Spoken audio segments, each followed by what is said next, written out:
A tua presença me trouxe amor. Sejam bem-vindos. Vamos aprender ouvindo e acompanhando a palavra do Deus Altíssimo, que é o Filho amado, o nosso Senhor. Em Apocalipse 19 versos 12 a 13 fala que ele se chama a Palavra de Deus. Estarei colocando vídeos com as notas abertas. Por favor, pause o vídeo para ler as notas. Estou utilizando a versão Bíblia Livre para Todos. Eu pretendo colocar capítulo a capítulo de Mateus até Judas. Jesus lhes disse: eu lhes digo que isto é verdade. Alguns que estão aqui não morrerão antes de verem o reino de Deus chegar com poder.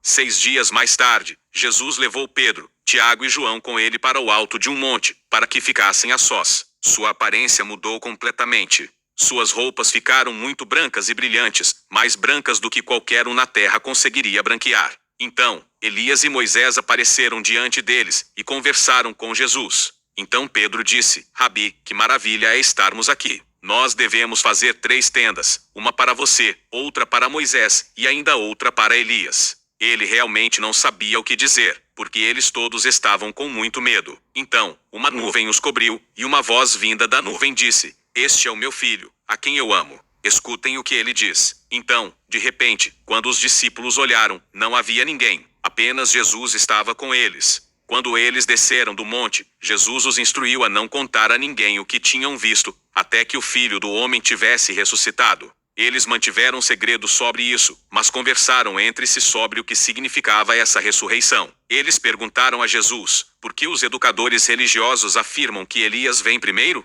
Jesus respondeu: é verdade que Elias vem primeiro, para preparar tudo. Mas, por que, então, está escrito nas Sagradas Escrituras, que o Filho do Homem precisa sofrer muito, e ser tratado com desprezo? No entanto, eu lhes digo que Elias já veio, e eles o maltrataram de todas as formas que queriam, exatamente como constava nas Sagradas Escrituras. Quando eles voltaram para onde estavam os outros discípulos, viram que eles estavam cercados por uma grande multidão, e por alguns educadores religiosos, que discutiam com eles. Assim que a multidão viu Jesus, ficou admirada e correu para cumprimentá-lo. Sobre o que vocês estão discutindo com eles? Jesus lhes perguntou. Uma das pessoas na multidão respondeu: Rabi, eu trouxe o meu filho para você. Ele está possuído por um espírito mau, que o impede de falar.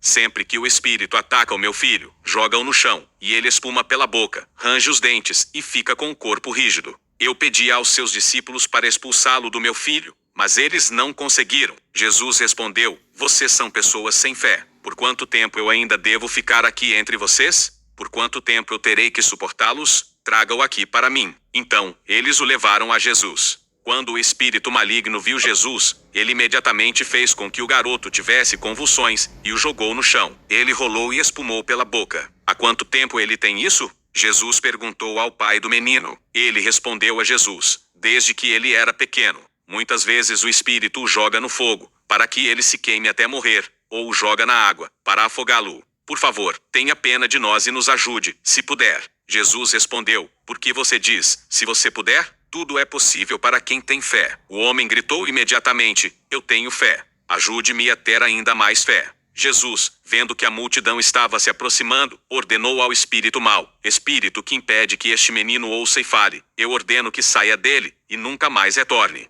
O espírito gritou e fez com que o garoto tivesse graves convulsões. Então, o espírito saiu do menino, deixando como se estivesse morto, a ponto de muitas pessoas dizerem: ele morreu. Mas, Jesus pegou a mão do menino, e o ajudou a se levantar, e ele ficou em pé. Mais tarde, quando Jesus entrou em casa, seus discípulos lhe perguntaram em particular: por que nós não conseguimos expulsar o espírito mau? Jesus lhes disse: esse tipo de espírito só pode ser expulso com oração. Eles foram embora e atravessaram a Galileia. Jesus não queria que ninguém soubesse onde ele estava, pois estava ensinando aos seus discípulos. Ele lhes disse: o Filho do Homem será entregue nas mãos de autoridades humanas. Eles o matarão, mas, 3 dias depois, ressuscitará. Eles não entenderam o que ele queria dizer, e ficaram com muito medo de lhe perguntar sobre isso. Eles chegaram em Cafarnaum, e, estando Jesus em casa, ele lhes perguntou: sobre o que vocês conversavam no caminho? Eles não disseram nada, porque tinham discutido sobre quem era o mais importante.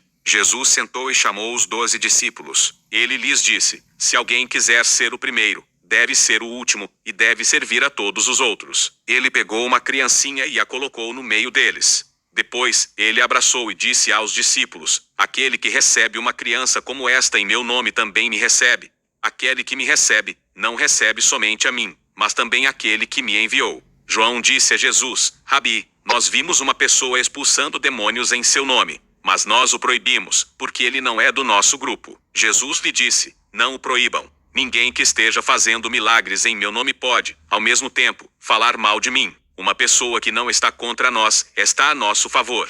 Qualquer pessoa que dê um copo de água para vocês, em meu nome, porque vocês pertencem a Cristo, com certeza, receberá a sua recompensa. Acreditem em mim. Mas, se alguém fizer pecar um destes pequeninos que creem em mim, seria melhor que ele se jogasse no mar com uma grande pedra de moinho amarrada em volta do pescoço. Se a sua mão faz com que você peque, corte-a. É melhor você entrar na vida eterna aleijado do que ir com as duas mãos para a geena, para o fogo que não se apaga. Se o seu pé o faz pecar, corte-o.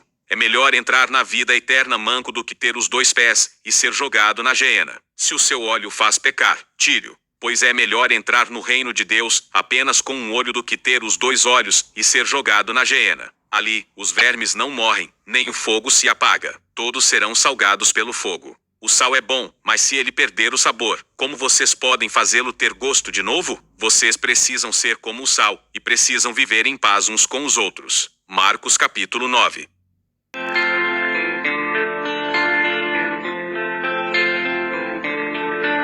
O apóstolo Paulo falou uma coisa muito importante na sua despedida. Confira em Atos dos Apóstolos capítulo 20 versos 25 a 35. Agora, eu tenho certeza de uma coisa, de que vocês, para quem eu anunciei o reino de Deus, não me verão novamente. Assim, declaro a vocês, hoje, que eu não sou responsável caso alguém se perca. Eu não hesitei em contar a vocês tudo o que Deus queria que soubessem. Cuidem-se, e cuidem também de todo o rebanho, que o Espírito Santo lhes deu para que o acompanhem, e o guardem. Cuidem da igreja de Deus, a qual ele comprou com o sangue do seu próprio filho. Eu sei que, depois que eu for embora, lobos ferozes chegarão para atacá-los, e irão espalhar o rebanho. Surgirão, dentro do seu próprio grupo, homens que irão torcer o que é certo e bom para conseguirem seguidores para eles mesmos. Então, cuidado. Não se esqueçam de que, por 3 anos, eu os ensinei por dias e noites, derramando lágrimas por vocês. Agora, eu os deixo aos cuidados de Deus, e com a mensagem de sua graça, ele que é capaz de fortalecê-los, e de lhes dar a herança que pertence a todos os que se mantêm firmes com ele.